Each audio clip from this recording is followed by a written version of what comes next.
안녕하세요. 브라운백 웨비나를 시작하도록 하겠습니다. 제 2부의 주제는 생태와 평화인데요. 예, 기후변화 및 생태위기라는 문제에 대응하기 위한 그런 전환적 인식 차원에서 생태 평화의 문제를 인간, 비인간 관계에 대한 포스트 휴머니즘, 그리고 신유물론 등에서의 전개되고 있는 다양한 학술적 논의들을 바탕으로 궁극적으로 이러한 논의들을 통해서 평화에 대한 인식의 지평과 개념의 외연을 한번 적극적으로 좀 확장시켜 보고자 기획을 하게 되었습니다. 어, 제 2부 첫 번째 세미나 지난주에 있었죠. 예, 부이노 라투흐에 대한 논의로 시작을 했고요. 오늘 이제 두 번째 세미나는 도나 해러웨이의 툴스에 대한 논의로 이어갑니다. 자연이나 환경을 인간 갈등의 안정적인 배경으로 가정을 하고 인간에게 예외적인 지위를 부여하는 그런 이제 홀롯의 인간 자연 구분을 비판하면서 지난 2010년 무렵부터 인류세에 대한 논의가 부상을 하고 또 논쟁이 이어져 왔습니다. 하지만 인류세조차도 인간 중심적 한계를 온전히 극복하지 못했음을 지적을 하면서 도나 헤러웨이는 툴루세라는 새로운 인식의 틀을 제시했는데요. 누구도 혹은 뭐 어떠한 것도 상호 의존적인 관계 바깥에서 나고 성장하고 만들어질 수 없다는 그런 이제 헤러웨이의 사유체계를 바탕으로 우리가 평화의 외연이나 혹은 외연의 확장이나 혹은 재구성을 함께 고민해 볼 수 있지 않을까 그러한 이 물음표를 던지는 시간입니다. 그리고 이러한 부이노라트 도나 헤러웨이 사상적 배경을 바탕으로 다음 주 세 번째 세미나에서 동물의 법적 지위에 대한 지구법학적 논의로 이어갈 것입니다. 오늘 발표자를 소개를 드리겠습니다. 오늘 인류세, 자본세, 툴루세의 평화라는 두 번째 주제에 대해서 발표를 해주실 분은 수유너머 104의 최유미 선생님이십니다. 최유미 선생님은 카이스트 화학과에서 이론 물리화학으로 박사학위를 마치시고 현재는 수유너머 104라는 코민을 지향하는 연구자 생활 공동체에서 철학, 과학학, 페미니즘 등을 연구하고 있으십니다. 수유너머라는 이 공동체가 사실 그동안 지속적으로 분화 발전한 것으로 제가 알고 있는데요. 그래서 이제 포스터에는 수유너머 104라는 명칭 예, 를 사용했지만은 사실 뭐 역사적 의미로 그동안 선생님들의 항구적 여정을 포괄한다는 의미에서는 간단하게 수유너머로 또 전 또 이야기를 또 드리도록 하겠습니다. 그리고 토론을 맡아주실 분은 서울대학교 통일평화연구원의 이문영 교수님이십니다. 모스크바 국립대에서 러시아 문학을 전공하신 인문학자시고요. 인문학과 평화학을 연결하는 여러 연구를 그동안 수행해 오셨습니다. 지난번 라토르에 이어서 헤러웨이의 문제의식을 중심으로 평화라는 개념의 외연과 인식의 지평을 확장하는 그런 학문적 도전과 고민을 함께 해주실 선생님이십니다. 발표는 40분 정도로 부탁을 드리고요. 토론은 10분에서 최대 15분 정도로 부탁을 드리겠습니다. 그리고 청중으로 참여하신 분들께도 질문의 기회가 열려 있습니다. 시간이 한정된 관계로 발표와 토론 도중에 저희 Q&A 질문창에 질문을 올려주시면 시간이 허락하는 선에서 몇 분의 질문을 소개해드리고 답변을 듣도록 하겠습니다. 질문 시 대화명은 성함과 소속을 밝혀주시던지 아니면 질문할 때 성함과 소속을 간단히 밝혀주시면 좋을 것 같습니다. 자, 그러면 발표자분께 마이크를 넘기도록 하겠습니다. 감사합니다. 네, 네, 안녕하세요. 최임입니다. 오늘 발표를 맡게 되었습니다.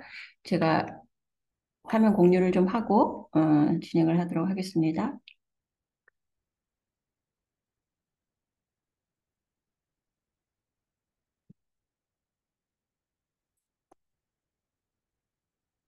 네, 잘 보이시나요?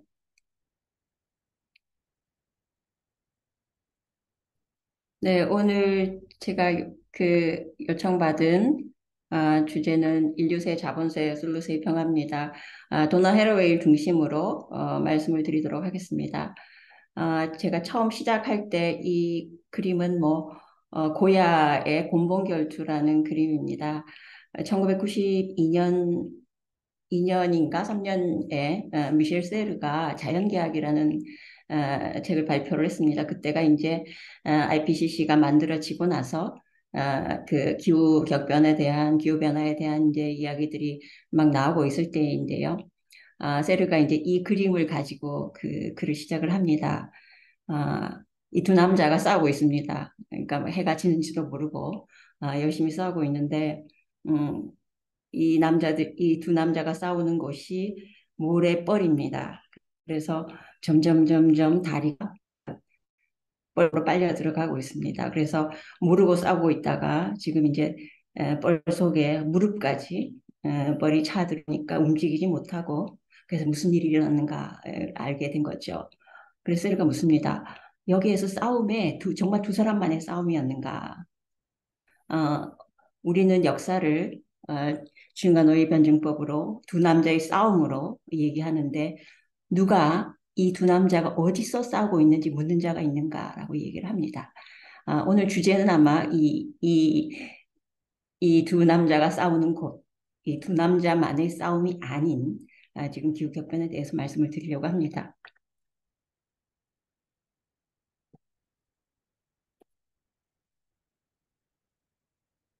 뭐 인류세라고 하는 것은 뭐 굉장히 유명하고 내년 정도면은 이제 지질학회에서 정식으로 그 시대명으로 인정이 될 것 같습니다.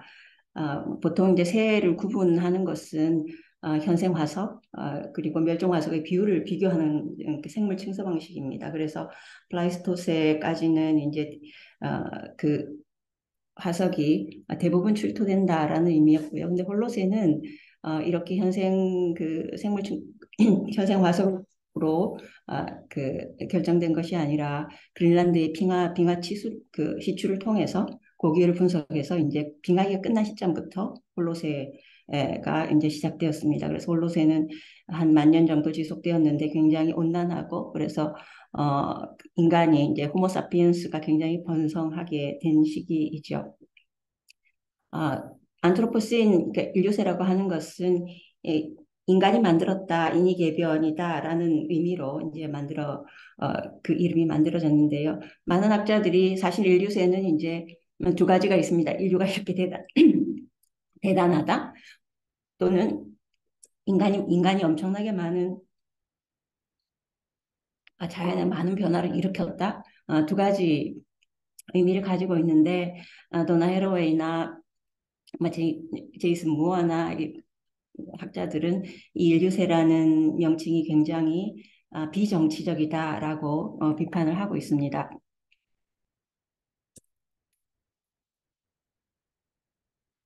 왜냐하면 인류세라고 하는 명칭은 생물학적 종으로서의 그 호모사피엔스의 이런 그 발자국의 결과다라고 하는 것이니까요. 그런데 사실 이런 문제가 생긴 것은 그 호모사피엔스 생물학적 종으로서의 호모사피엔스가 아니죠.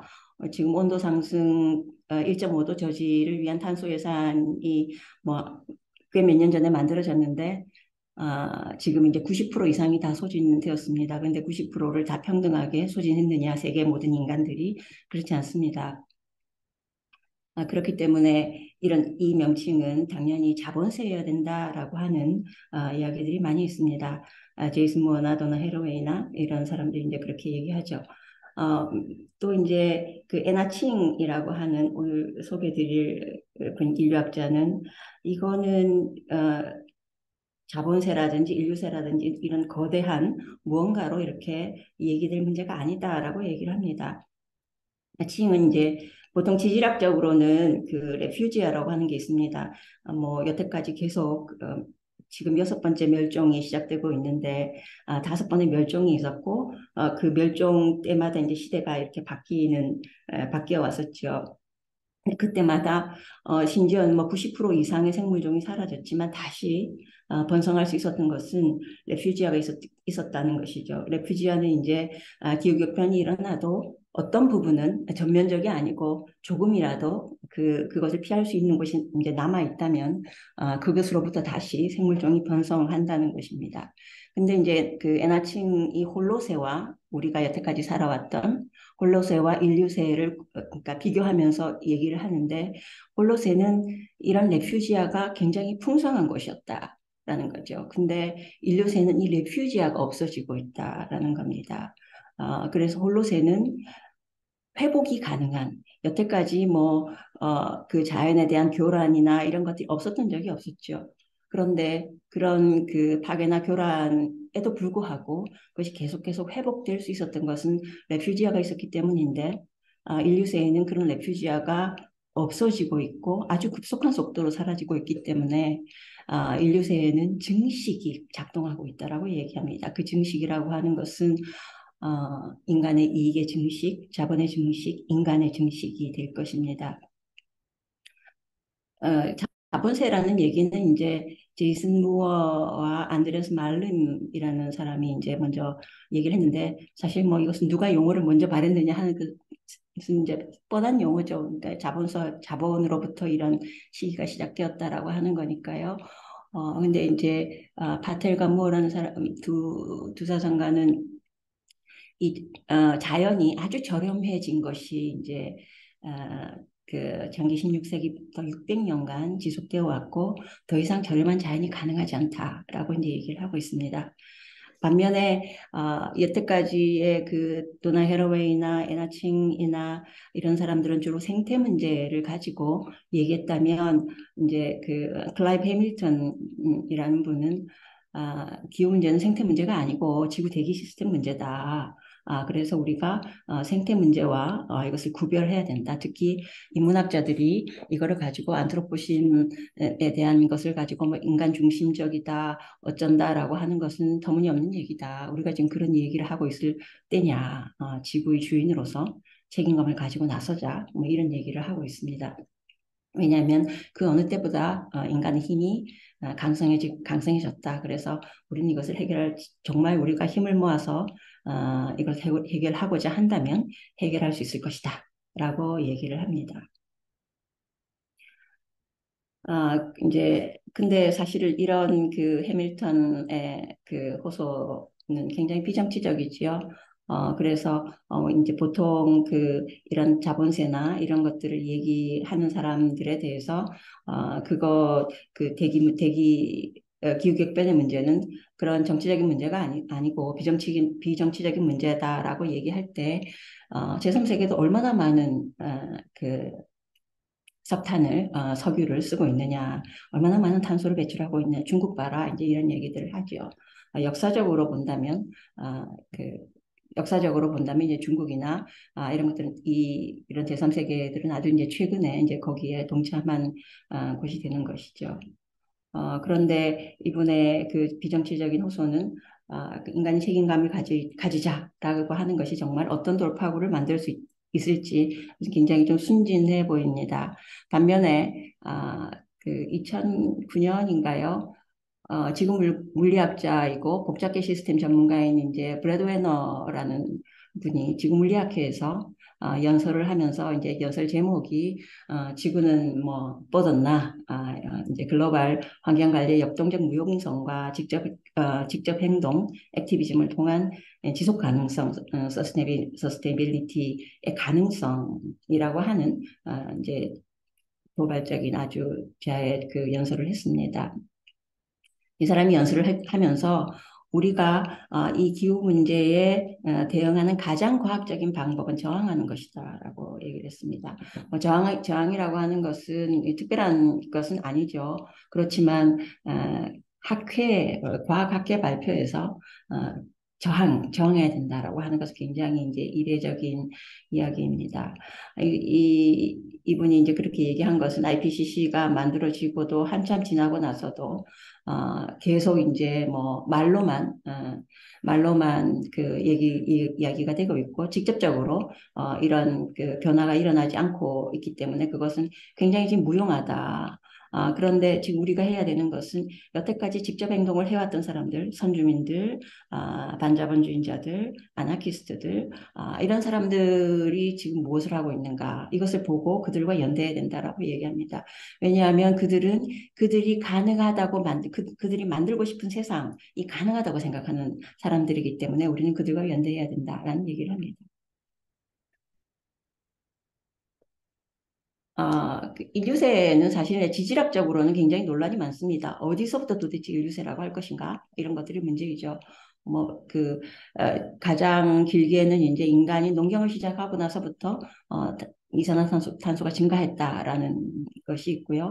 그렇지만 농경의 시작은 대륙마다 다 다릅니다. 그리고 또 어떤 사람은 이제 유럽이 미국을 아메리카 대륙을 식민화했을 때 그때부터다라고 얘기를 하죠. 근데 1600년대 여기 보시면 이제 오히려 이산화탄소의 농도가 굉장히 줄어들었습니다.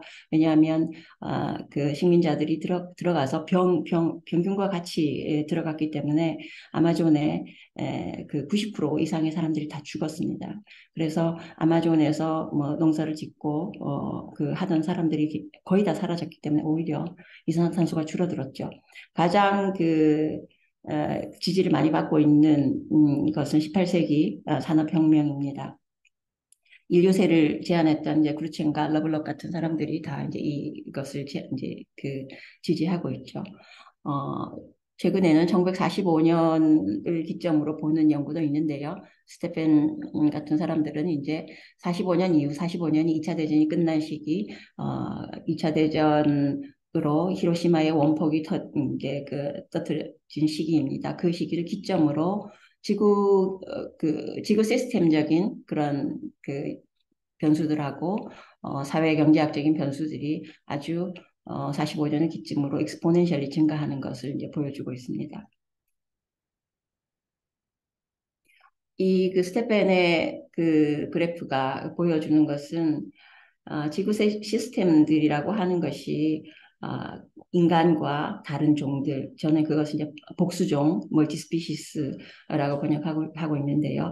그 멀티스피시스의 관계들이 변화했다라는 거죠. 그래서 그 관계와 지구 시스템이라고 하는 것은 그 멀티스피시스들의 관계들이 만들어낸 효과들이죠. 그런데 왼쪽에 있는 인간의 활동과 복수종의 관계가 한꺼번에 같이 변화하는 것을 볼 수 있습니다. 그래서 이것들이 그 복수적인 관계와 별개로 있는 것이 아니다라고 얘기하고 있습니다.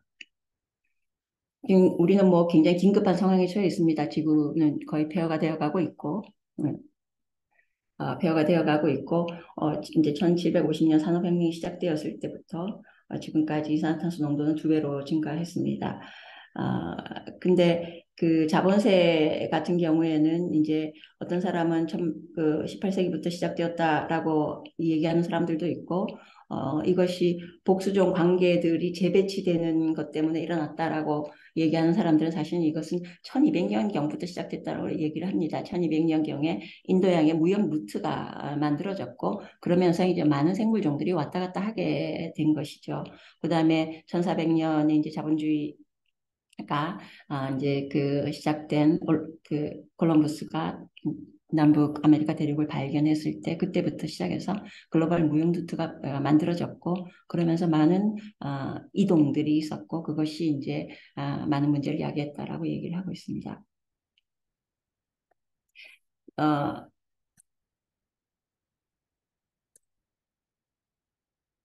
그다음에 자본세라고 하는 것에 이제 도나 해로웨이는 자본세의 어떤 아이콘으로 이제 여기가 이제 북극 쪽에 있는 항로입니다. 항로인데 여기는 원래 얼음이 쫙 뒤덮여 있어서 세빙선으로 뚫고 들어가야 되는 곳인데 지금 거의 다 녹아 있습니다.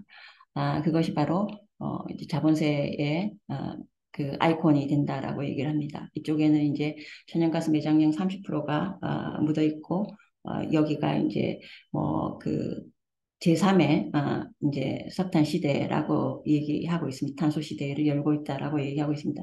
각 나라들이 여기에서 자원을 이제 서로 차지하기 위해서 굉장한 각축전이 벌어지고 있고 캐나다 같은 곳에서는 이제 타르샌드 개발 때문에 토착민들의 거주지가 파괴되고 있습니다. 또 하나는 이제 도나 해로웨이나 에나친 같은 사람들이 생태 변화와 기후 격변이라고 하는 것이 분리된 문제가 아니다라고 생각하는 사람들은 대농장세 플랜테이셔널 신을 얘기를 하고 있습니다.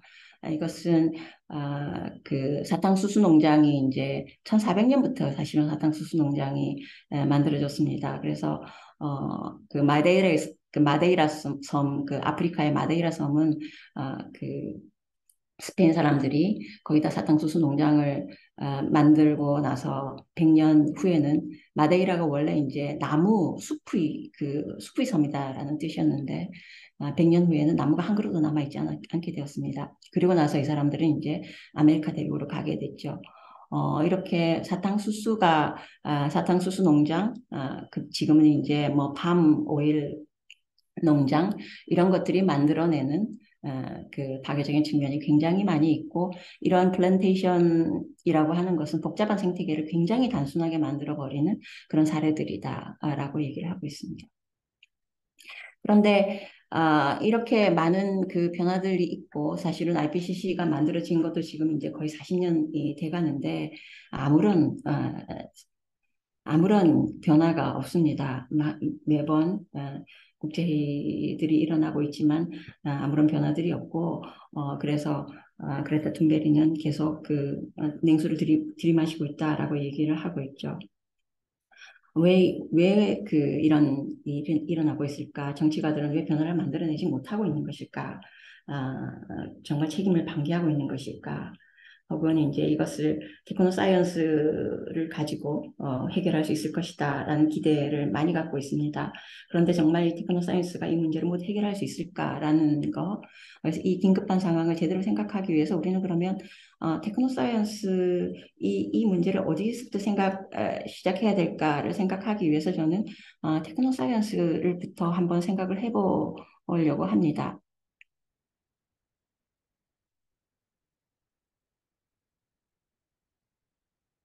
요 장표는 제가 어제 자료를 준비하다가 BBC 뉴스에서 이제 거기 클라이밋 섹션에 있는 걸 하나 따가지고 왔습니다. 이 자료를 만들 때 매번 자료가 갱신되고 있는데요. 매번 지금 가장 심각하다라는 얘기들이 나오고 있습니다.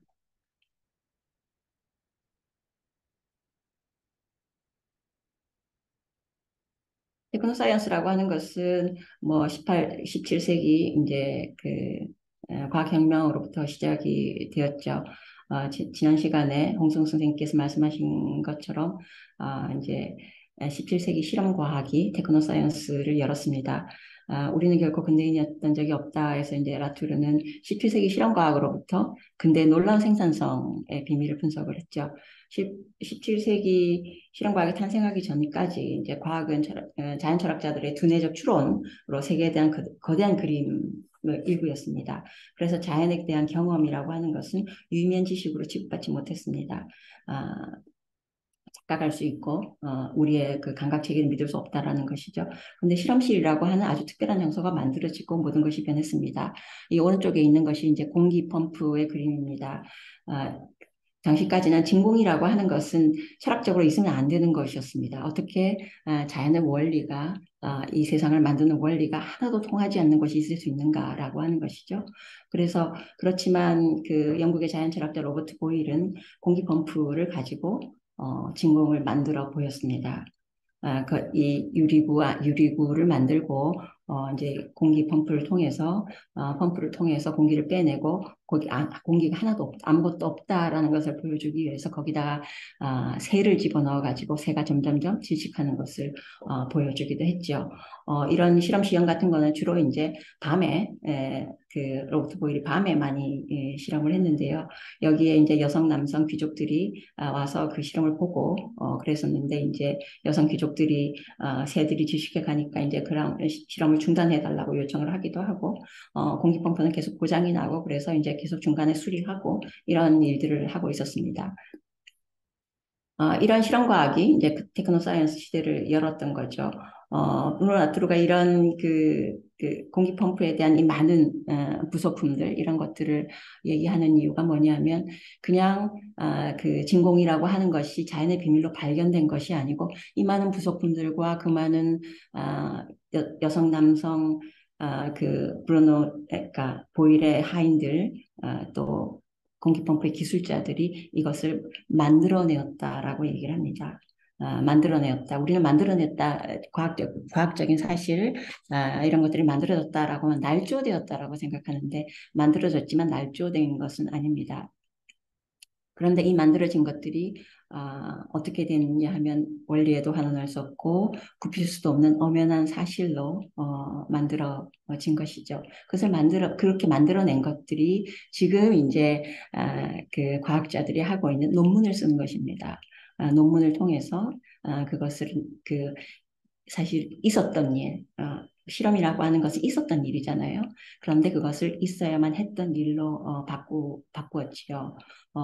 그래서 우리는 자연을 발견하게 되었다라고 얘기하게 됩니다. 그래서 문화와 자연이 분기되게 되는 것입니다. 만들어낸 것은 사실은 분명히 문화인데 거기에는 문화 없는 문화, 이제 도나 헤로에는 그것을 문화 없는 문화라고 얘기합니다. 문화가 제거된 문화. 그래서 만들어진 만들어진 자연이지만 만들어진 것에 첨가되어져 있는 비인간의 활동들은 모두 다 사라지고 과학자 로버트 보일의 발견으로 만들어진 거죠. 그래서 그것이 그 테크노 사이언스의 그 놀라운 결과들이 이제 진보를 약속을 하게 되었습니다. 그런데 지금은 그 진보의 약속이 매우 허구적이다라고 하는 것이 기후격변을 통해서 드러나고 있는 것 같습니다. 에나친 같은 경우에 진보, 진보라든지 예측이라든지 그런 것이 아니라 우리의 삶의 조건이라고 하는 것이 불안정성 속에 있다. 불안정성 속에서 우리의 삶의 조건이 바로 불안정성이라고 하면 우리는 세상을 어떻게 그려야 될까? 어떻게 세상을 살아야 할까라고 묻습니다.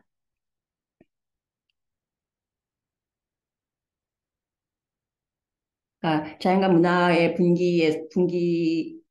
분기로부터 자연은 주어진 사실이기 때문에 논쟁할 수 없고, 가령 핵에너지 같은 경우는 다만 핵에너지를 어떻게 사용할 것인가에 대해서 논쟁할 수 있습니다.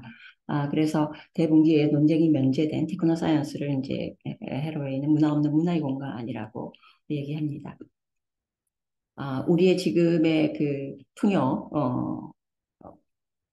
테크노 사이언스의 풍요를 만들어낸 것은 이런 하이브리드들, 자연이면서 자연이 아닌 만들어진 자연, 이것은 이제 하이브리드라고 라툴은 얘기하고 있는데요. 이것의 그침없는 증식이 우리 삶을 엄청나게 변화시켰고, 우리는 그것을 진보 약속이라고 생각합니다. 그렇지만 그것이 아니라면 우리는 어떻게 생각을 바꾸고 어떻게 살아야 할 것인가라고 하는 것이죠. 그것을 위해서 지난 시간에도 이렇게 홍성 선생님 말씀드린 것처럼 어, 이번에도 도나 헤로웨이도 어, 비인간들을 행위자로 여기는 거, 비인간들을 행위자로 생각했을 때 생각한다면 세상은 어떻게 달라질 것인가, 우리의 사고는 어떻게 달라질 것인가 그런 얘기를 하고 있습니다. 그것을 이제 도나 헤로웨이는 물질 기호론이라고 얘기하는데요. 세계가 정말 단 하나의 그림일까라는 묻습니다. 세계는 단 하나의 그림이나 패턴이 아니고 그것은 형이상학적인 세계관이죠. 형이상학이 만든 세계는 단 하나의 그림이나 패턴으로 만들어지지만 세계는 사실 그렇게 된 것이 아니라 비인간들의 다양한 기호작용을 그 단 하나의 그림으로 끼워 맞추지 않는다면 세계는 어떤 모양으로 이해될 수 있을까라고 묻습니다. 그 질문에 대한 답이 이제 물질 기호론인데요. 세계는 아, 다양한 형태의 스타일로 만들어지고 다양한 형태와 스타일로 만들어지는 사회적이고 물질적인 그물망 혹은 직물이라는 거죠. 여기에서 행위자는 인간만이 아니고 왜 기호적이냐 하면 관계적으로 구성되어져 있고 그 관계들에 의해서 의미가 실어 날라지기 때문에 기호적이다. 시미오틱이라고 얘기합니다. 여기에서 시미오틱스라고 하는 것은 이제 소시르의 언어 중심의 기호학 시미올로직 가 아니고 포스의 기호학에 가깝습니다. 그래서 시미오틱스라고 얘기들을 하고 있습니다. 그다음에 세계는 물리적인 것이죠. 피지컬한 것이죠. 그래서 그 피지컬한 것들의 관계성에 의해서 모양이 만들어진다라는 의미에서 물질적이다라고 얘기하고 있습니다. 이렇게 비인간들을 그 행위자로 본다면 뭐가 달라지는가?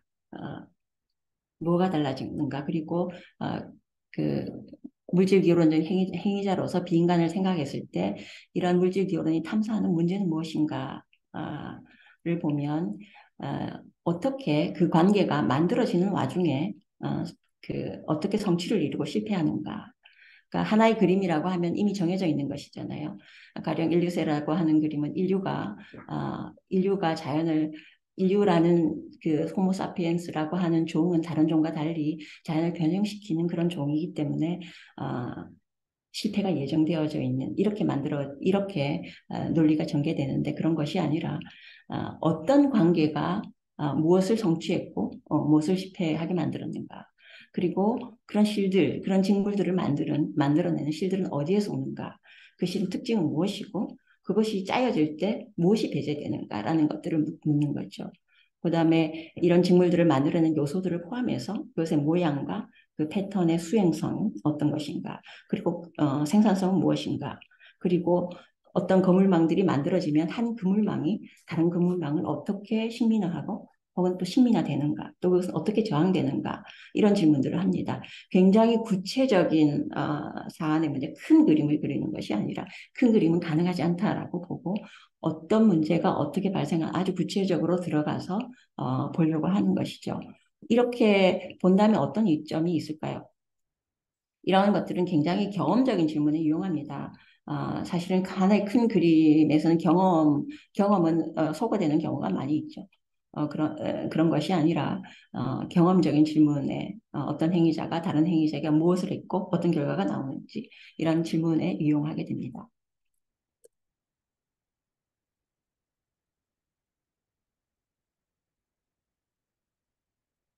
네, 도나헤로이는 이제 칭과 함께 그 인류세는 생물학적인 종으로서의 호모사피엔스가 아니라 근대가 발명한 인간과 자연의 분리가 만들어낸 파괴적 사태라고 보는 입장입니다.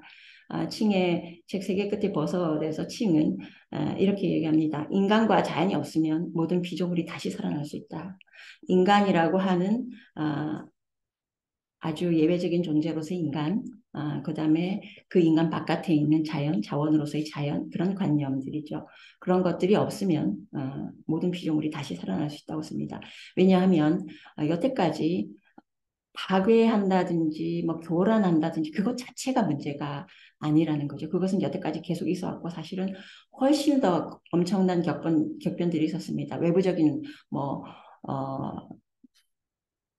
소행성의 충돌이라든지 그런 것들 때문에 정말 그 지구 전체가 얼음덩어리로 변한 변하는 시대도 있었지 않았습니까? 그렇지만 다시 번성할 수 있었는데 그래서 파괴와 그런 교란이 그 자체가 문제가 아니라 아, 그거 그 자체가 문제가 아니라 인간과 자연이라고 하는 분리 이런 것들이 문제라고 하는 것이죠. 그래서 이분들은 폐허가 된 곳에서 다시 사는 방법, 이런 것들을 비인간들에게 배워야만 한다라고 얘기를 합니다. 왜냐하면 이들은 계속 살아나왔기 때문에. 그래서 칭은 인간을 유일한 주인공으로 하는 단 하나의 이야기가 아니라 비인간들과 함께 만들어 온 수많은 이야기들로부터 세계를 생각하자라고 얘기합니다. 히로시마에 핵탄이 투하되고 나서 가장 먼저 싹을 틔우고 올라온 것이 송이버섯이라는 얘기가 있습니다. 물론 이제 그것을 뭐 확인할 수는 없죠. 왜냐하면 일본에는 1900, 1900년대 초까지만 해도 굉장히 송이버섯이 많았습니다. 일본 사람들은 이제 자기들의 그 마을을 사토야마라고 하는 마을산을 중심으로 그 마을을 가꾸었고 거기 산에는 이제 소나무들이 많았습니다. 소나무는 좀그 토양이 이렇게 광물질이 많고 이제 황폐한 곳에서 많이 자랍니다.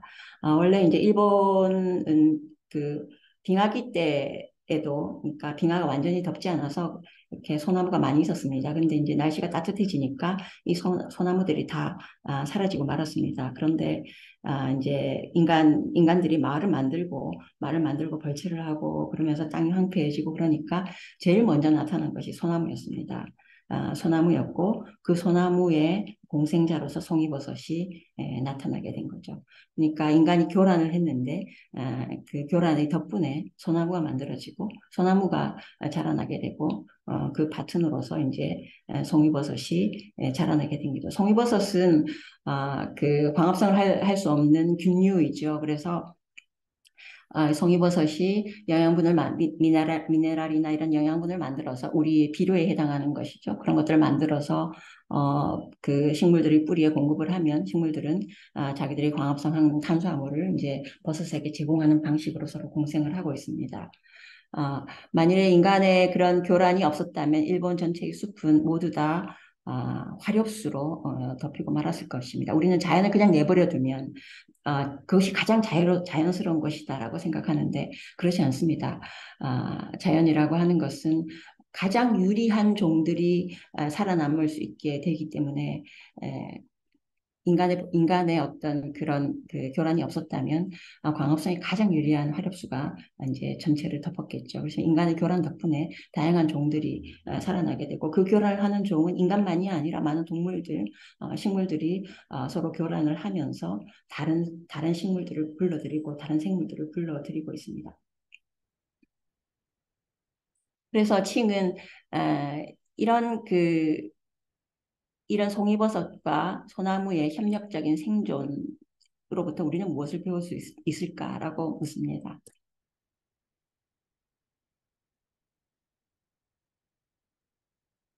그래서 헤로웨이는 그 물질 이론적인 여러 가지 실천들 중에 헤로이가 하는 것 수사를 바꾸는 일을 많이 하고 있는데요. 그래서 자연과 문화가 아니라 자연 문화라는 말을 씁니다. 자연 하이픈 문화도 아니고 자연 문화를 붙여서 쓰고 있습니다. 왜냐하면 자연과 문화는 이렇게 분리된 것이 아니라 인간만 문화를 만드는 것이 아니고 다른 모든 복수종들이 뭔가를 만들어내고 있다라는 의미이지요. 그래서 자연문화라는 말을 쓰고 있고요.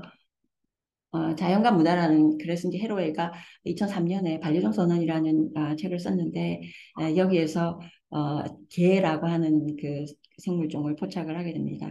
개는 우리는 보통 이제 늑대를 길들여서 만들었다, 야생에서 끌려 나온 종신형의 죄수다, 혹은 이런 식으로 이제 얘기를 하고 있는데 헤로웨이는 개는 개다라고 얘기합니다. 인간과 의무적이고 구성적이고 역사적이고 변화무쌍한 관계를 맺어온 어떤 생물종이 바로 개다라고 얘기합니다. 이들은 서로 이용했고, 서로 사랑했고, 일하고, 놀고, 때로는 무지 때문에, 때로는 고의로 상대를 죽이기도 하고, 이용하기 위해서 죽이기도 하고 그랬죠. 그래서 이들 사이에는 기쁨도 있었고, 잔혹함도 있었고, 지성도 있었고, 무지도 있었고, 배설물도 있었고, 상실도 있었고, 무관심도 있었다라고 얘기합니다. 그리 특별한 관계가 아니죠. 우리는 보통 이런 관계들 속에서 삽니다. 그래서 자연과 문화에는 오직 인간주의의 얘기만 있지만 자연문화에서는 인간 행위자들의 변화무쌍한 그런 얘기들이 있습니다. 그래서 이런 변화무쌍한 얘기들을 만들어 온 자들을 헤로웨이는 반려종이라고 이야기합니다. 컴패니언 스피시스에서 컴패니언이라는 말은 쿰파니스 빵을 함께 나누다에서 왔는데요.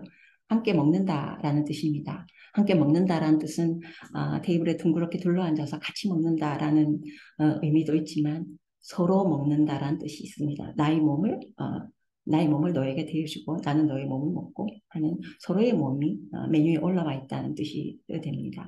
그 말은 우리가 상호 의존성이다 혹은 생태다, 순환이다라는 말을 굉장히 많이 하고 있는데 그것은 멀리서 보기에는 굉장히 이렇게 아름다운 말처럼 보이지만 사실은 서로가 서로를 먹는 관계입니다. 굉장히 무서운 관계이고 복잡한 관계이고 지저분한 관계라는 것이죠. 그것으로부터 우리는 어떤 윤리를 만들어낼 수 있을 것인가를 헤로이는 묻고 그것을 중요한 타자성이라고 얘기합니다. 보통 이렇게 타자성은 절대적인 타자성, 그러니까 레비나스 같은 방식으로 나의 외부에 있는 그래서 내가 그를 포섭하려고 했을 때 그는 고통받고 그래서 고통받는 얼굴로 다가오는 그런 그 타자를 얘기하고 그래서 그 타자에 대한 절대적인 응답 책임을 강조를 하고 있습니다. 하지만 헤로에는 그렇게 얘기하지 않습니다. 그렇게 되면 사실은 우리는 관계하는 것이 그에게 고통을 주는 것이기 때문에 관계하지 않아야만 합니다. 그렇고는 우리는 살 수가 없지요. 그래서 헤로에는 중요한 타자성이라고 얘기합니다. 아, 나의 내가 기대고 있는 자. 그래서 그가 살지 않으면 내가 살지 못하는 그런 자를 이제 그런 관계를 중요한 타자성의 관계라고 얘기합니다. 그래서 내가 누구가 될 때 상대는 반드시 무엇이 되는 것이고 상대가 누구가 될 때 나는 반드시 무엇이 되어 주어야 하는 것, 그것이 중요한 타자성의 관계라고 얘기를 하고 있습니다. 그것을 통해서 헤로웨이는 촉수사유라고 하는 기묘한 그 개념을 이제 발전시키는데요.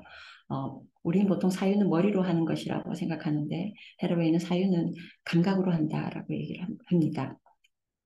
촉수는 느끼는 감각기관이잖아요. 어, 그러니까 헤로웨이는 그 한나 아렌트가 나치 전범 아돌프 아인만에게서 이제 그 사유불능을 포착하고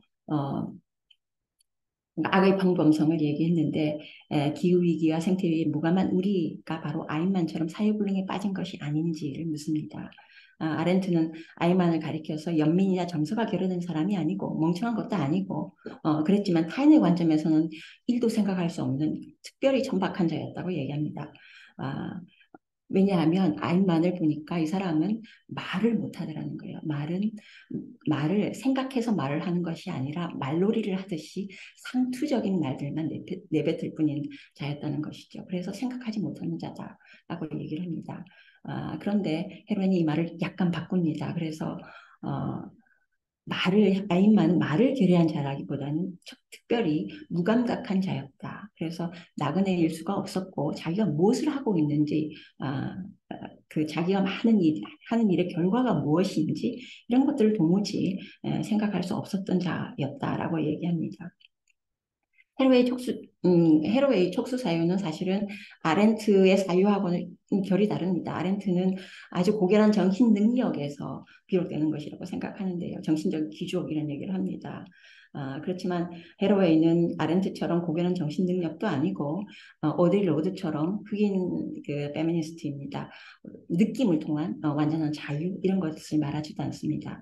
촉수는 더듬이 시도하다, 더듬다 이런 얘기입니다. 모든 거미 다리를 포함해서 모든 종류의 수족, 우리도 팔다리가 있고, 인터넷, 신경망, 이 모든 것들이 다 촉수죠. 촉수라고 하는 것은 타자와 연결되는 것입니다. 타자를 연결되고 그들을 파악하고 감각하는 것이 촉수입니다. 그리고 촉수는 내 바깥에서 뻗어나가는 것이죠. 뻗어나가서 서로 관계하는 것이죠. 그래서 지구라고 하는 것은 진공 우주에 떠 있는 흙덩이가 아니라 촉수들의 관계망이다라고 얘기합니다. 지난 시간에 말씀하신 크리티컬 조언이라는 의미가 그런 의미로 저는 이해하고 있습니다. 그래서 그 촉수 사유도 사유이니까 관념들의 연쇄를 따라가긴 마찬가지지만 익숙한 관념의 트랙을 따라가는 것이 아니라 자연문화 속에서 타자들과 접촉하고 그것으로부터 서로가 중요하게 되도록 서로를 촉발하는 사유. 그래서 그 촉수는 바깥으로 향하지만 내 몸에서는 떨어지지 않는, 그래서 저 멀리 굽어 보는 그런 방식으로 사유하지 않는 것이죠. 어, 그래서 자연문화에서 신체와 정신은 별개가 아니고 촉수의 사유는 몸을 벗어나지 않습니다. 몸으로부터의 사유이고 몸의 사유이고 몸들이 연결된 그 그물망을 따라서 전개되는 사유이고 그래서 체연적인 사유입니다. 그래서 촉수 사유는 저 멀리 굽어보는 보편을 지향하지 않습니다. 형이상학적인 사유가 아닙니다. 촉수가 몸을 벗어나지 않는다는 의미에서 그것은 굉장히 부분적인 사유입니다. 부분적인 것은 우리는 주관적이다라고 생각하기 쉽지만 몸을 통한다는 의미에서 어, 촉수 사유는 자신이 연결된 그물망 속에서 전개되는 것이기 때문에 개별적인 것이 아니라 집단적인 것입니다. 그리고 촉수에서 중요한 것은 무한히 연결되어 있지 않다는 것입니다. 우리가 관계를 말하는 사유는 대부분 그냥 모든 것이 연결되어 있다라는 것으로 빠지기 쉽습니다. 그건 굉장히 벙벙한 말이죠. 한정된 개수를 가지고 있기 때문에 모든 것과 연결되지 못합니다. 그래서 모든 것과 연결된 합의를 꿈꾸지 않습니다. 새로운 연결을 만들어내기 위해서는 반드시 기존의 연결을 끊어야 됩니다. 그래서 촉수에는 탈착과 부착이 있습니다. 이 촉수가 복수종의 얽힘을 만들어내고 있습니다. 헤로웨이는 인류세라고 불리는 지금의 파괴적인 상황은 하나의 시대명이라기보다는 전환기라고 보고 있습니다. 그래서 이 전환기를 가능한 빨리 빠져나와야 된다라고 얘기합니다. 그래서 이 전환기가 끝나면 새로운 시대가 시작될 것인데 이 새로운 시대의 이름을 헤로웨이는 술루세라고 얘기합니다. 술루가 이제 이 거미 비모아 쿠툴루라고 하는 거미 학명에서 나왔습니다. 쿠툴루라고 하는 것이 사닉이라고 하는 이렇게 지하에라고 하는 뜻에서 나왔기 때문에 그것으로부터 이제 아, 그 술루. 근데 이 크툴루가 그 이제 러브크래프트의 크툴루 신화, 그 크툴루 신화에 나온 괴물들은 굉장히 여성 혐오적이고 정차별적이고 그렇거든요. 그래서 이걸 조금 바꿉니다. 그래서 크툴루가 아니고 술루라고 해서 술루라는 말로 바꾸어서 이제 얘기를 하고 있습니다. 그래서 촉수 형상 거미다리로부터 이제 술루라는 말의 의미를 뽑아낼 수 있습니다. 술루는 연결을 의미하지만 모든 연결이거나 하나의 전체를 의미하지 않습니다. 부분적인 연결이라고 말씀드렸죠. 그래서 술루가 의미하는 것은 조화로운 합일이 아니고 어, 다른 연결을 만들어내는 것입니다. 헤로웨이는 술루세를 이야기하면서 술루세는 저 멀리 우리 미래에 우리가 다가가야 되는 그런 시간이 아니라 지금 현재의 시간이라고 얘기를 합니다. 씬이라고 하는 어,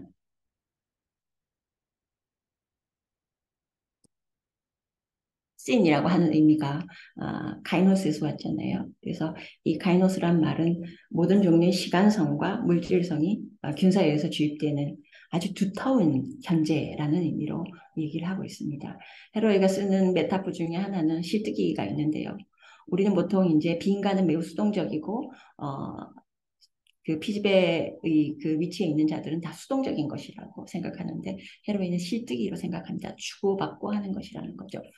여태까지의 복수종과의 관계는 오랫동안 이어져온 실뜨기라는 거 얘기를 합니다. 그래서 그 실뜨기라고 하는 것이 옛날부터 쭉 이어져 온 그 과거가 지나가 버린 것이 아니라 지금 현재 우리의 삶 속에서 우리 일상적인 생활 속에서 그것이 그 현존하고 있다라는 의미에서 이제 두꺼운 현재라는 얘기를 하고 있습니다. 그래서 술루스의 시간은 예측의 시간이 아닙니다. 우리는 미래는 예측의 시간, 과거와 현재까지 이어지는 시간의 외삽으로서의 미래를 얘기하고 있는데 그 예측의 시간이 아니라 지금 현재 일어나고 있는 시간이라고 얘기하고 있습니다.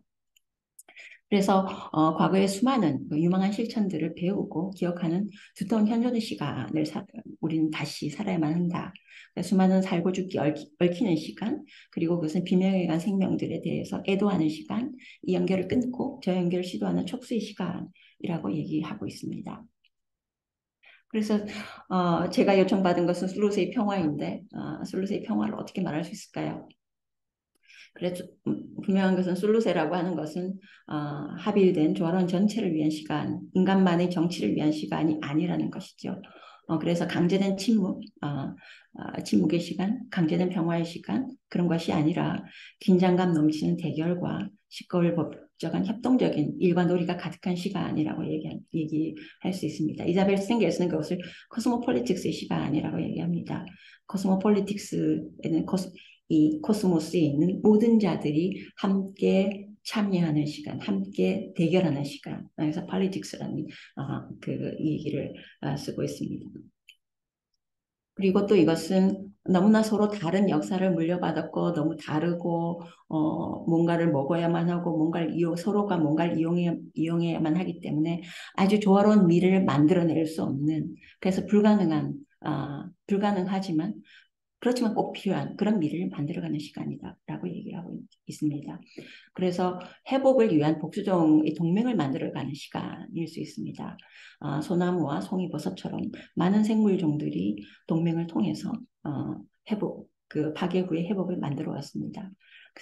그래서 동맹이라고 하는 것은 우리는 보통 동맹이라고 하는 것은 대의를 위해서 힘을 합치는 것이다라고 생각하기 쉬운데 동맹이란 그런 것이 아닙니다. 동맹이란 자신의 유리한 자리에서 벗어날 수 있는 것 그것이 정치이죠. 자기의 자리에서 벗어날 수 있는 것 정해진 자리에서 벗어날 수 있는 것 미시적인 의미에서 그건 정치라고 할 수 있습니다. 그래서 이용하는 것만큼이나 이용되는 것을 소중히 여기는 것이고 중요한 타자성에 전념되는 것 그것이 바로 동맹이라고 할 수 있을 것입니다. 그래서 그래서 솔루스의 평화라고 하는 것은 죄 없는 것이 아니고 뭐 궁극적인 평화를 만들어내는 그런 것도 아니고 끝나지 않는 매번 다시 부수고 다시 만들어야 되는 그런 이야기를 일컫는 말이 아닐까라고 저는 생각합니다. 네, 아, 시간이 여기까지 제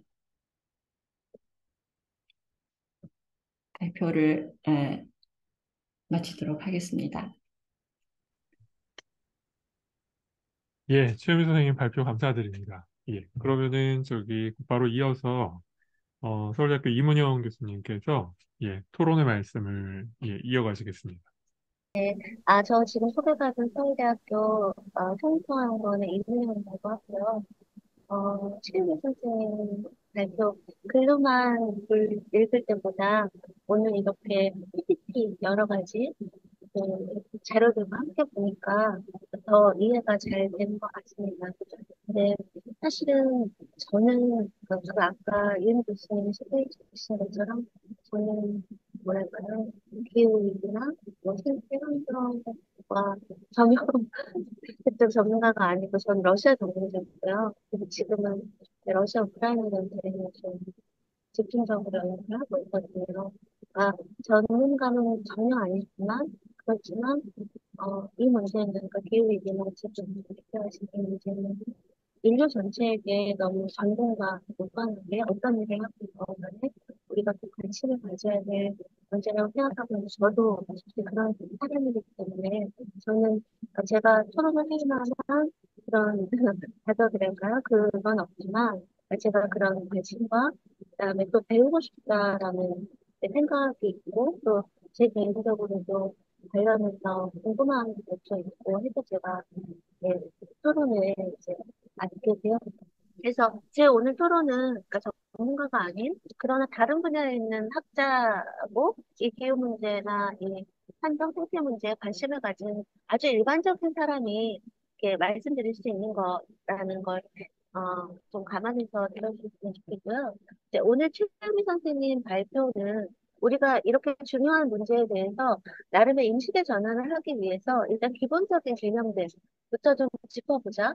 그리고 특히 그 중에서 중요한 게 뭐 인류세, 자본세, 실로세 뭐 이런 것들을 특히 인간과 비인간 간의 관계 설정의 차원에서 한번 들여다보자라고 하는 게 이제 선생님의 가장 기본적인 문제 의식이었던 생각이 들고요. 인류세는 사실 저 같은 사람도 위키pedia에서 얻을 수 있는 정도의 지식은 갖고 있을 정도로 지금 오늘 말씀 들어보니까 아직 그게 개별적인 지질 시대로 인정될지 아직 결정이 안 나왔더라고요. 그럼에도 불구하고 사실 굉장히 개념적인 권위를 갖고 있잖아요.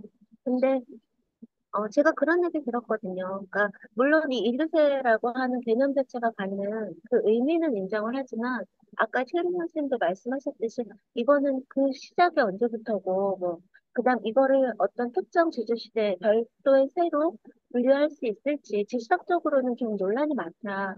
이렇게 말씀하셨잖아요.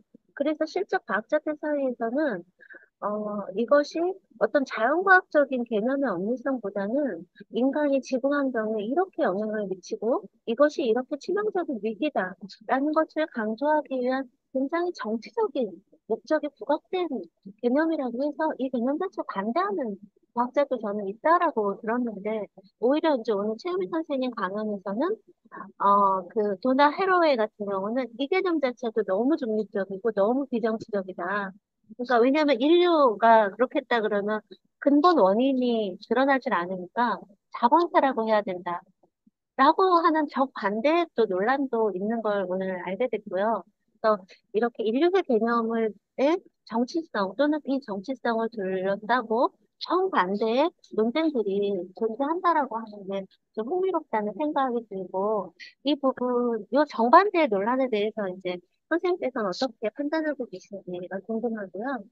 그 다음에 선생님께서 이제 오늘 사실 저는 슬로자는 이번에 처음 들었거든요. 뭐 그거, 그 다음에 물질 기호론, 자연문화, 뭐 이런 굉장히 많은 그 개념들을 이렇게 쭉 상세하게 말씀해 주시고, 근데 이제 그 핵심은 그거인 것 같아요. 그러니까 결국 이런 새로운 개념들이 우리에게 필요한 이유는 여지까지 인간, 그러니까 자연과 문화가 분리되고 인간과 비인간이 분리되어 왔고, 그런 분리들이 이런 파국적인 결과들을 초래했다. 우리가 인류세라는 것도 일종의 위기를 지금 알려주는 개념이기도 하잖아요. 그러니까 그런 위기들을 극복하기 위해서는 이런 인간, 비인간, 자연, 문화 사이에 분리되는 걸 더 이상 방치하지 말고 우리가 새로운 인식이 필요하다. 그러니까 세계라고 하는 것은 이런 인간과 비인간 간의 촘촘한 그물망으로, 그 다음에 그 그물망은 우리가 단지 머리로만이 아니라 감각으로 받아들일 수 있고 사유할 수 있는 그런 촘촘한 그물망으로 관대적으로 이 세계가 존재한다라는 걸 인식하는 것부터 이 위기의 극복이 이제 시작될 수 있다라고 하는 것이 제가 이해하기로는 선생님의 오늘 그 여러 개념들을 짚어주신 것에 그걸 관통하는 그런 핵심이 아닐까라고 이제 제가 생각이 드는데, 저는 이제 그것은 당연히 너무 동의를 하고요. 더구나 아까 홍 교수님도 말씀하셨듯이 그런 인식의 전환을 포스트 휴먼이나 탈 휴먼, 네, 어떤 새로운 윤리하고 연결을 짓게 되면 사실 지금 시대는 그 휴머니즘, 인간 중심주의라고 하는 것이 갖고 있는 폐해랄까요? 그 이면. 그 다음에 뭐 요즘은 자연권, 동물권뿐만이 아니라 AI의 주체성까지도 얘기되고 있기 때문에 이제 그런 포스트 휴먼 시대의 새로운 윤리라고 하는 걸 우리가 생각하면 선생님 말씀하신 그런 인간 비인간 간의 그런 아주 어, 야단법석스러운 그런 얽힘 이런 것으로서 세계를 감각한다라는 거는 너무 당연히 우리가 받아들일 수 있는 것 같은데 이게 이제 너무 당연하다 보니까 굉장히 이렇게 규범적인 차원, 그러니까 그걸 인식한다라고 하는 거는 어떻게 보면 되게 당연하고, 규범적이고, 이런 차원에 좀 머물 수도 있다라는 생각이 들거든요. 근데 사실, 선생님도 말씀하셨듯이 지금 지구가 너무 심각하잖아요. 그러니까 이대로 내버려두면 정말 인류가 존재할 수 있을까 모를 정도로 굉장히 긴급한 상황인데, 그런 이런 규범적 차원의 인식, 세계 인식이라고, 세계 감각이라고 하는데, 이런 정말 액츄얼한 현실의 문제들을 타개하는데 어떠한 유효한 처방이 되어줄 수 있는지에 대해서 제가 좀 궁금해지더라고요. 그러니까 지금 이 기후위기라는 건 너무나 인류 보편적인 과제이기 때문에 사실 지구 정치, 그 글로벌 폴리틱스라고 하는 것이 사실 개입을 해야 하는데 선생님도 말씀하셨듯이 정치라고 하는 게 의미 있는 어떤 변화들을 만들어내지 못하고 있잖아요. 그리고 오히려 정치가 지금의 위기를 더 가중시키는 역할을 하고 있고요. 저는 이번에 러시아 우크라이나 전쟁 연구를 하면서 이제 그걸 더 느끼게 됐는데 저도 화면 공유를 해서 여러분들께 하나만 보여드리려고 해요. 그러니까 이게 뭐냐면, 네, 지금 이제 그 러시아 우크라이나 전쟁이 여러 가지로 사람들이 아, 여러 기록을 남겼는데요. 이 러시아 우크라이나 전쟁이 기후 위기가 국제 정치의 핵심 의제가 되는 발발한 최초의 전면전이었고요. 그래서 그 결과 전쟁이 얼마나 많은 탄소를 배출하게 만드는지를 실측을 할 수 있었던 인류 최초의 전쟁이라고 또 얘기를 하더라고요. 그래서 지금 여기 이 책이 뭐냐면 그 유럽 기후재단의 지원을 받아서 그러니까 러시아의 우크라이나 침공 1년 동안 이산화탄소 발생량, 그 온실가스 배출량을 실측을 한 거거든요. 그래서 이제 이게 그 결과인데요. 여기 오른쪽에 보시면 이거는 직접적인 전투 행위로 인해서 발생한 온실가스 배출량인데요. 예를 들면 러시아 군대가 연료 소비한 것만으로 1,400만 톤의 이산화탄소가, 그다음에 우크라이나 군대 연료 소비가 470만, 아니, 470만 톤, 그다음에 탄화 사용으로 200만 톤. 그래서 직접적인 전투 행위로는 2,100만 톤이 1년 동안 이산화탄소가 부가적으로 발생이 됐고요. 그러니까 그런 전투 행위뿐만이 아니라 이제 예를 들면 미사일 같은 거 발사돼서 화재가 났다라든가 그랬을 때, 그 다음에 뭐 인프라 같은 뭐 정유소, 정유시설 이런 인프라 이런 것들이 폭격을 맞아서 발생하는 거, 그 다음에 그 인프라를 다시 재건하기 위해서 들어가는 거, 하다못해 피난민들이 피난하느라고 쓰는 연료 소비까지 다 합치게 되면 이 전쟁으로 인한 그 온실가스 배출이 1억 2천만 톤. 이고요. 그 1년 동안 이 양은 벨기에라는 한 국가 하나가 배출한 이산화탄소 양하고 같다라고 얘기를 하더라고요. 그리고 그것뿐만이 아니라 이 우크라이나 내에서 벌어진 이 전쟁 행위로 인해서 기후 위기뿐만이 아니라 그러니까 이산화탄소 배출뿐만이 아니라 여러 가지 환경 파괴들이 굉장히 이제 많이 일어나고 이제 이런 것들이 지금 다 실직이 되는 상태거든요. 그래서 이제 제가 말씀드리고 싶은 것은, 그러니까, 어, 이런 식으로, 근데 이제 사실 저희가 이 올해가 너무 기상이변이라든가 재난이 굉장히 많았잖아요. 하는 공유를 이제 좀 부탁해요.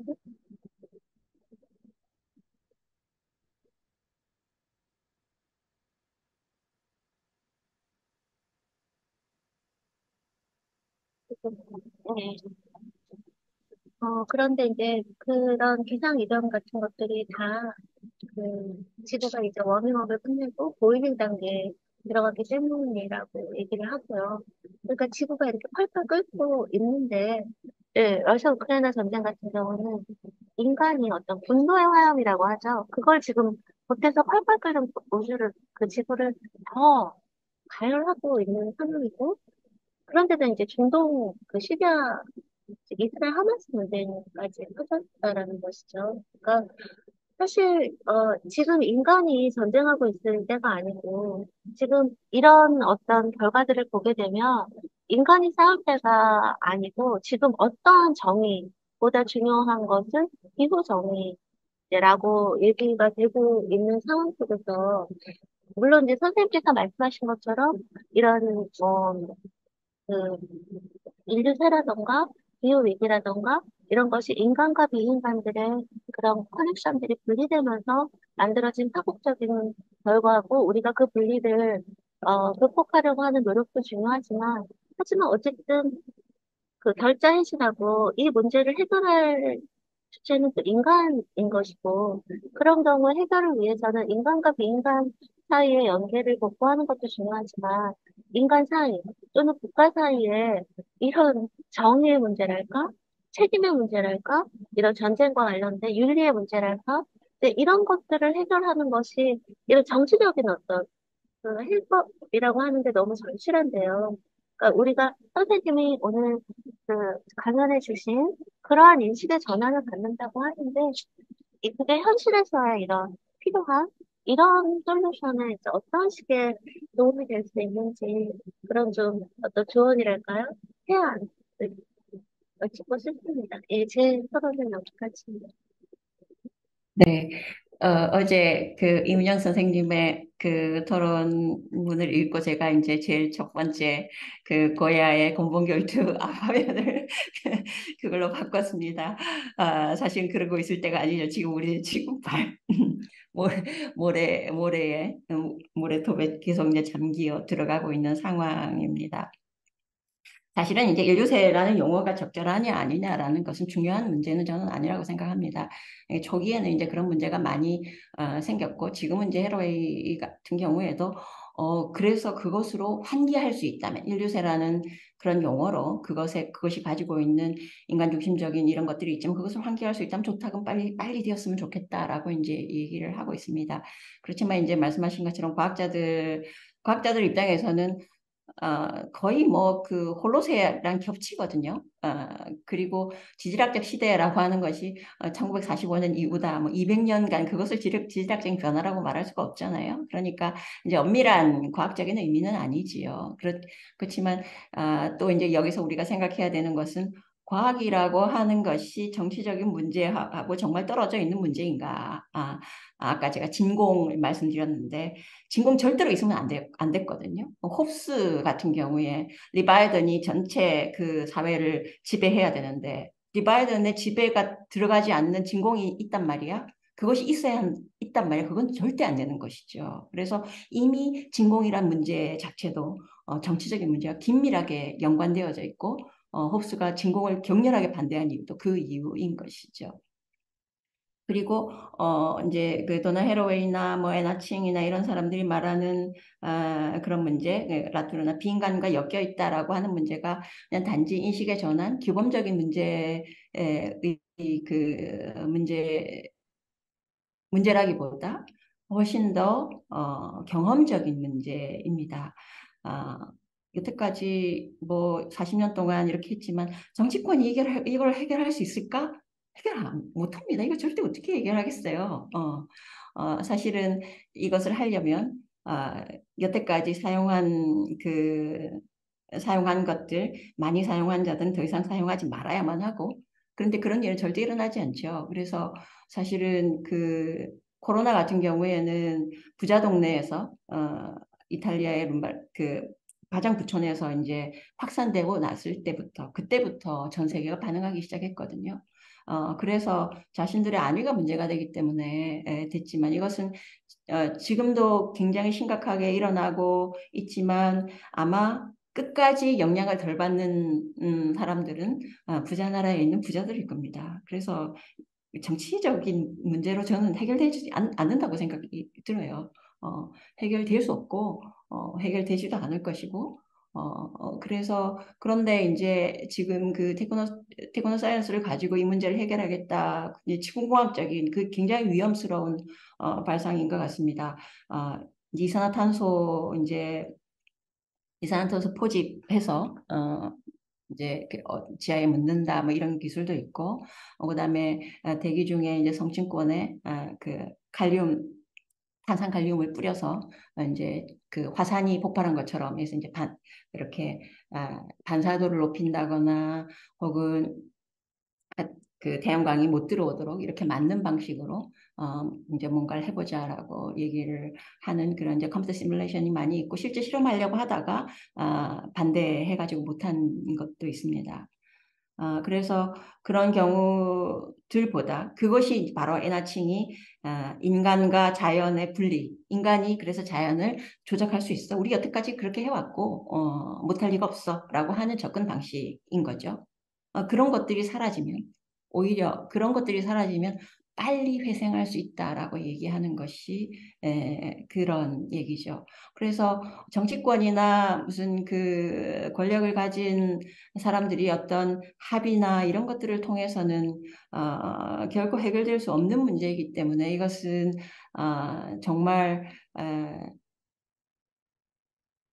정말 각지에서 여러 가지 방식으로 해결해야 되는 문제, 접근해 나가야 되는 문제죠. 우리가 경험하는 방식으로. 그래서 가령 다음 시간에 발표한 김도희 변호사 같은 경우에 이제 그 고래를 가지고 수를 하는 그런 상황이지 않습니까? 이제 어떤 사람들은 그게 뭐 그냥 재밌네 뭐 그 정도 생각하겠지만 굉장히 중요한 의미를 가질 수 있다고 저는 생각을 합니다. 그런 방식으로 뭔가를 변화시켜 나갈 수 있는 것. 뭔가를 지구법학이라고 하는 행성 관점으로 이것을 보는 것.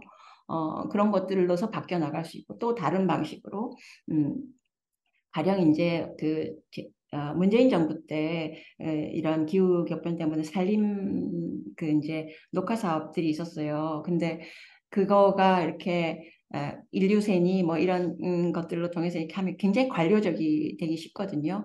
그 산주들한테 나무를 심으면 돈을 준다고 했어요. 보조금을 내가 얼마 내면 당신이 얼마 내면 우리가 90% 줄게. 뭐 이런 식으로 했다고요. 그러니까 산주들이 어떻게 해요? 나무를 다 뺐어요. 있는 나무를 다 베고 거기다 새 나무를 심는 거예요. 이런 식으로 되고 있거든요. 그래서 그런 방식, 우리가 그러니까 인간이 뭔가를 할 수 있어라는, 이렇게, 정책적이고 이런 것들로 가능할까? 저는 별로 아니라고 저는 생각이 들고요. 그러니까, 그냥 재생에너지로 이 모든 문제가 해결될까? 똑같이 쓰고, 여태까지처럼 재생에너지를 만드는 그런 것들은 공장 돌려서 안 만드나? 그런 거죠. 그래서, 어, 뭔가가 그 관계들이 바뀌어 나가지 않으면 아, 바뀌어 나가지 않으면 이 문제는 해결되지 못하고 관계들을 바꾼다라고 하는 것은 인간과 빈간의 그 행위성, 빈간이 행위성을 인정한다는 것은 우리가 이렇게 했을 때 그들이 어떤 반응을 보일 것인가.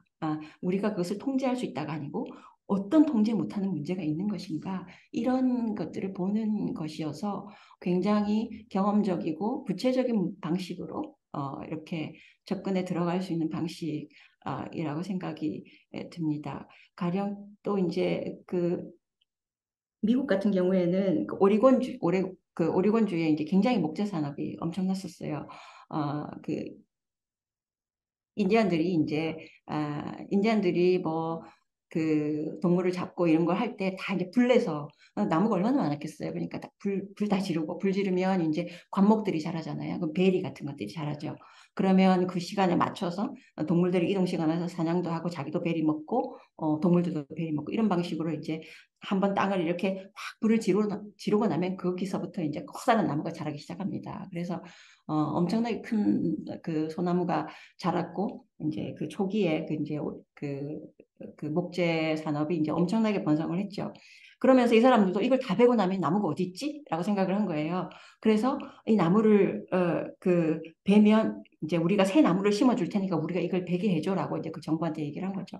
나무를 다 베고 아주 과학적인 방식으로 그것을 이렇게 관리하면서 나무를 심으려고 그 똑같은 나무를 자라게 하려고 했는데 안 되는 거예요. 아무리 해도 안 되는 거예요. 그래서 어, 나무 다 베고 목재 산업은 이제 목재가 다시 이렇게 가격 폭락하고 이러니까 딴 데 가버리고 나무 그냥 폐허로 남아 있었어요. 그런데 이제 그때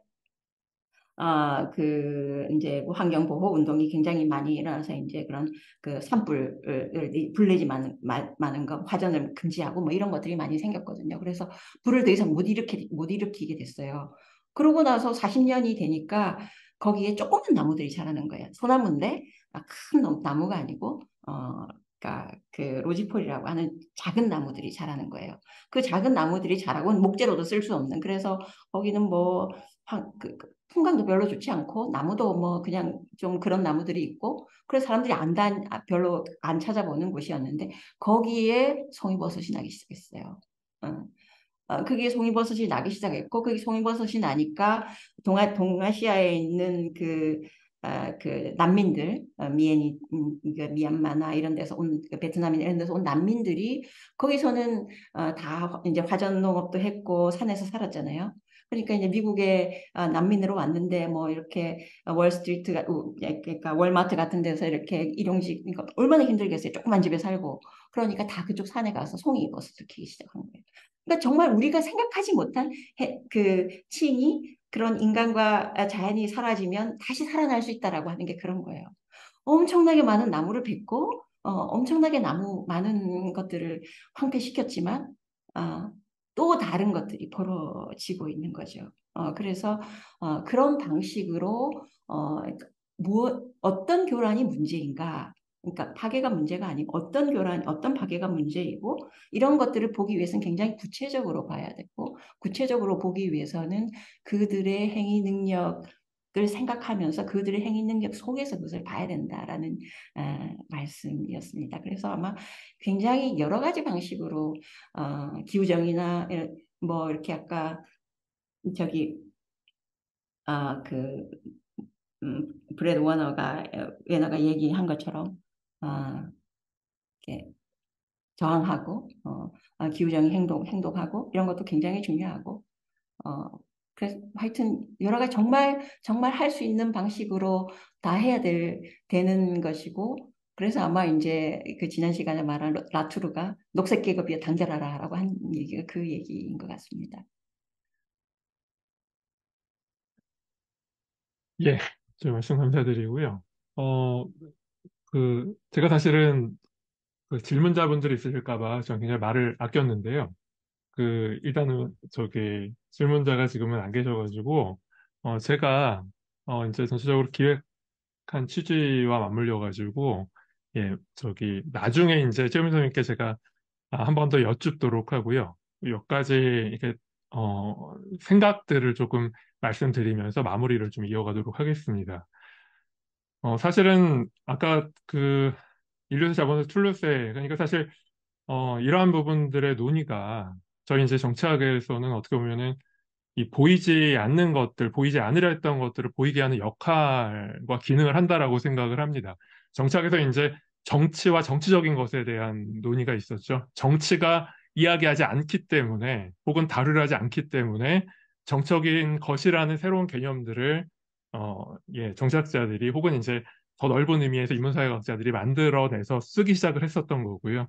그러니까 저는 사실은 인류세 자본세 툴루세라는 이러한 그 논의들이 그 자체로서 완결성을 갖는 의미라기보다는 어, 정치와 정치적인 것을 꺼냈던 것처럼 보이지 않는 것들, 보이지 않으려 했던 것들을 끌어내서 보여주는 역할을 충실히 지금 해내고 있다라고 생각을 합니다.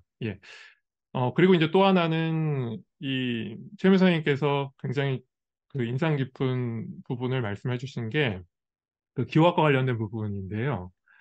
그러니까 사실은 인간과 비인간 행위자라는 부분들에 대한 이야기들이 조금 더 완결성을 가지려면 어, 비언어적 커뮤니케이션에 기반한 그러니까 기호학에 가장 적합하다라고 생각을 합니다. 아까 이제 이 퍼스 기호학 쪽으로 말씀하셨는데 이제 umberto 에코 선생님이 이제 생전에 그쪽 이탈리아 볼로냐 그룹에서 진행을 했던 것들이 이제 이 프랑스에서 구조주의 언어 기호학과 그 퍼스 그러니까 미국 이제 언어 철학 기반을 한 이제 퍼스 기호학을 결합시키려고 했던 그 노력들이었죠. 저는 그러니까 그러한 것들이 지금 고민을 하시는 인간 비인간의 행위자들, 그러니까 결국은 무언가 서로 상호작용을 해야 되는 부분들에 대한 이야기가 조금 더 정밀해야 되기 때문에 그런 부분에서 이러한 기호학의 역할이 학문적인 역할이 굉장히 클 수 있지 않을까라는 생각을 했습니다.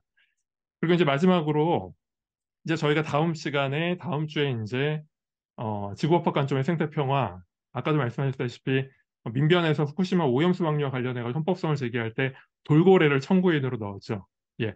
사실은 지금 2부를 기획을 할 때, 개별적으로 부히노 라투흐나 아니면은 도나 하루웨이 그 자체로서의 의미도 있지만은, 순서상, 이거 세팅할 때 사실 순서가 굉장히 중요했습니다. 그래서 마지막에, 이 세 번째 이야기가 들어가야 돼서 일정 잡기가 굉장히 쉽지 않았는데요.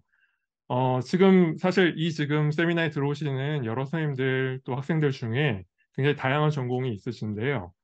참고로 이제 지금 오늘 최무 선생님께서 말씀해 주신 도나 하루웨이와 관련해가지고 예를 들면 이제 페미니즘으로 이러한 이야기들을 이어가시는 분들이 있으시고요. 지금 사실은 여기 들어와 계시는 성공회 대해서 사회학과 정원보 교수님도 그 지금 작업들을 하고 있으신 걸로 알고 있고요.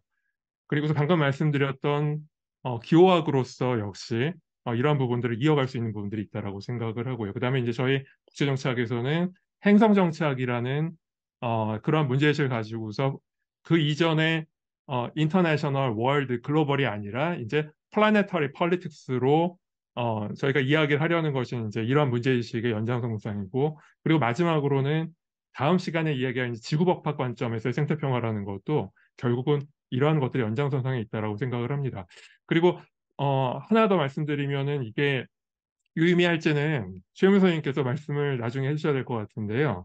수의학과에서 지금 사실은 지난 시간, 이번 시간 많이 들어오셨는데 촉수사유와 관련해서 이런 것들이 정동신경과학하고 또 이렇게 연결될 수 있는 부분들이 있지 않을까라는 생각을 해봤는데 그러한 것들도 제가 나중에 한번 좀 여쭤보고 좀 말씀을 듣고 싶습니다. 이상이고요. 그래서 오늘 이제 2부 두 번째 시간이었는데요. 발표자 선생님, 토론자 선생님, 그리고 온라인에 지금 끝까지 지금 이 점심시간에 샌드위치를 드셨는지는 모르겠는데요. 저희가 브라운백 세미나지만 샌드위치를 이게 물질적으로 제공을 하진 않아서 온라인상의 여러 청중 여러분들께도 감사드리고요. 우리 다음 시간, 다음 주에 이제 2부 이 세 개의 강의가 하나의 완성된 그림을 만드는 겁니다. 그래서 다음 시간까지 함께 이야기를 이어갔으면 좋겠고요. 오늘 같이 해주신 모든 분들께 감사의 말씀을 드립니다. 그럼 오늘 웨비나는 여기서 마무리하도록 하겠습니다. 감사합니다.